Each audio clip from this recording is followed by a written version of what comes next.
All right, one final time, welcome to Capital City Sports. You're looking there at the stadium as it clears out.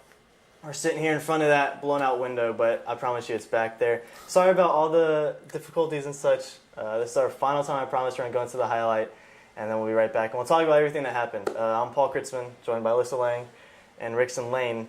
And we have a little bit of analysis and such, but first we want to show you guys the highlight. We'll keep quiet through it, and we'll be right back. For South Carolina. Yeah, put this in the highlight reel. A little two-strike backside ground ball from the big catcher. Then the power-hitting first baseman, Kyle Martin, drops down a perfectly executed sac bunt. Graham Psycho is going to show us how you drive and run, stay back on the breaking ball, use the middle of the field. Now watch them run the bases here. Griner scores. Cordell misses the cutoff. Psycho takes advantage of that with an extra 90 feet. He moved up on a deep fly ball. English playing small ball with an RBI, 2 out, base hit bunt. Facing a pinch hitter now, and Danny Grauer. Danny, usually their designated hitter. First pitch, bombs it deep to left. That may be out of here. To the wall, off the wall. That will score a run perhaps. The throw a little bit late. And Grauer just missed one. I mean, by 2 or 3 feet.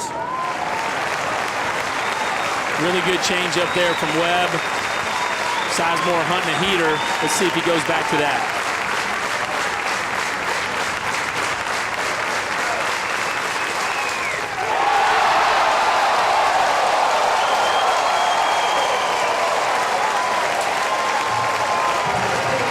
Boy, not as easy as Chad Holbrook wanted it. But they head to a 4th straight Super Regional. Couple of Ray Tanner disciples shaking hands. Liberty and Jim Toman can walk out of here with their heads high. They gave South Carolina all they wanted. Gamecocks do it here at home. They go 3-0. And they move on to the Super Regionals. Never a bad day at the ballpark, Chris. Always a lot of fun. South Carolina wins it 6-4, our final score. So once again, 6-4 Gamecocks pulled it out against Liberty today after the rain delay, which I think you were saying, Rixon, technically lasted 16 hours or so. Give or take. 34 minutes. 16 hours, 34 minutes, unofficially, of course. Yeah. So big game for the Gamecocks to be able to pull out another one. Is that 26? 27 home 27 postseason wins in a row, 27. NCAA record. So that's crazy. But real quick, we'll just for the sake of anyone out there, blowers. People, they wash down the stadium, even though there's no game next week, but we understand and got to keep this high-top facility looking nice. So thanks out there to ACII for trying to warn us. But we finally moved up here into the press box. We were able to learned. Take a little time. So we'll have better experiences in the future for you guys. But we do want to go straight into the game. We saw from the 5th inning on, big 5th inning for the Gamecocks to start the game out, or to start today out. And then Liberty trying to come back, but really could just never get anything going. You guys want to talk about that? Or?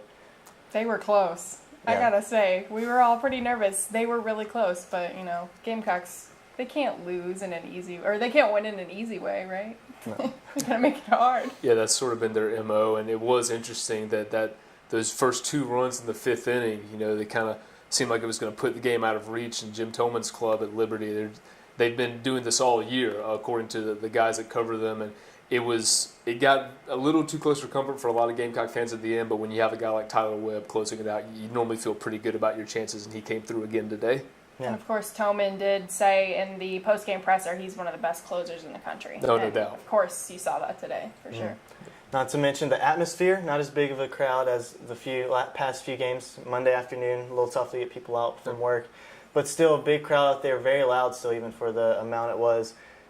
Liberty's not used to facing teams, they came here and played Carolina earlier in the season, but it's not the typical everyday thing for them. And Holbrook praised the crowd a lot in the press post-game conference. Yeah, he mentioned that, when you win 27 home postseason games in a row, you're playing good teams, and South Carolina has great players here. They've had great players for a long time, but when you add in one of the best home field atmospheres in all of college baseball, it makes this place incredibly difficult to play. And Paul, you mentioned there won't be a game next week. There might be if Florida Atlantic comes up with a win tonight against North Carolina. So these fans might have another chance to come back here next weekend. We'll find out by about 7, 8 o'clock tonight. And, even a couple of the Liberty players referenced that it's not a bad thing to lose to Carolina at their place. And they specifically said that, and that just goes to show what the atmosphere is really like here. Definitely.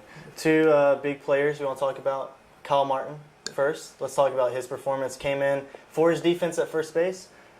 Got a couple bunts down in very intense times and got some runs across for Carolina. So talk about Kyle Martin's performance. Voted the MOP. Most outstanding yes. player. Yeah, Kyle Martin was really a great story this weekend. A guy that I think had only started 12 games the entire year coming into this weekend. He gets 3 starts at first base, is the regional MVP, had I think 6 RBIs on the weekend. He was really fantastic and just gave the Gamecocks that extra bat in the lineup that they really needed to kind of spark the offense, which had probably its best weekend of the season. Cool. And then pitching was just big. Able to hold, I think Liberty in total 5 runs, I think. Well, they added a couple more toward the end of this game, but not many runs at all compared to Carolina's huge offense, which we haven't seen in the magnitude that they had this weekend. Just talk about the difference between pitching and how they've stepped up when offense hasn't necessarily been able to do it through the season, and then the opposite here. Yeah, Chad Holbrook did mention in the postgame that he felt like a lot of this year that Carolina was asking their pitching staff to do too much, and they got great numbers from the offense this weekend, but the starting pitching for Carolina was phenomenal. They struck out 20 batters, only walked 1, and allowed just 3 earned runs in 17 innings. So when you get starts like that from guys like Belcher, Montgomery, and Wynkoop, you're going to be hard to beat. And if Carolina's offense is clicking like this, they can beat any team in the country if they continue to play the way they did this weekend. Yeah, and you mentioned Belcher, Montgomery, Wynkoop, and then you follow guys like Tyler Webb and everyone else. We just have such a strong line of pitching. It's like keep reaching into the dugout and you get another great one, which is huge for a team. So how does South Carolina keep this momentum going into the Super Regional, whether it's North Carolina or whoever else?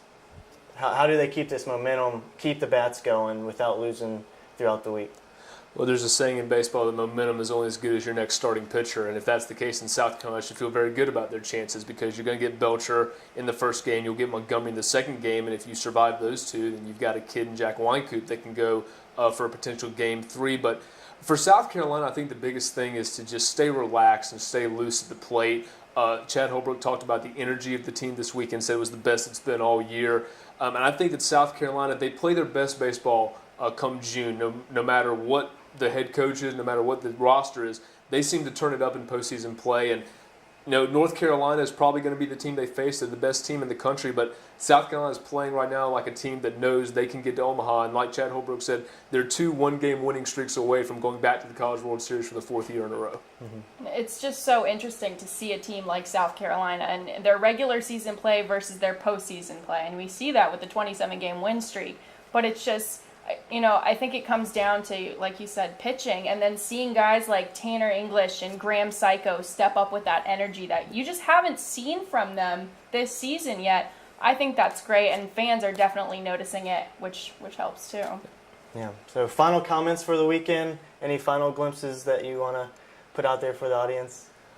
It should be interesting next weekend, whether they go to Chapel Hill or whether they host Florida Atlantic here. And if they host Florida Atlantic here, then you can almost say it would be a disappointment if they don't go to Omaha because they would have avoided the best team in the country and playing at home. So tonight's a big game for South Carolina, even though they won't be playing in it. North Carolina, Florida Atlantic is going to be a big game to determine how tough their road is to get back to Omaha. Yeah, and if they go to Chapel Hill, that's a great team. That is a great team in Chapel Hill, and if anything, it'll be a great experience for our ball club, and I'll be really interested to see it for sure. I like seeing them take on some real competition, especially with their postseason hot streak. Would be Chad Holbrook going back to play against his alma mater where he played in the early 90s and was a fantastic player. So that would be a great storyline if it comes to pass. Battle of the Carolinas. It'll be awesome.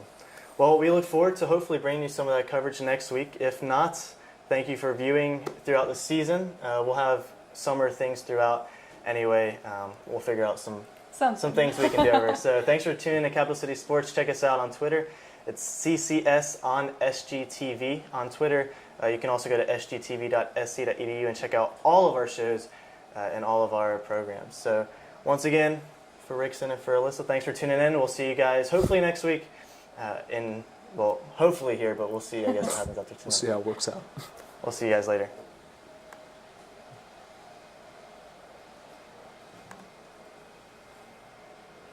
Are you good?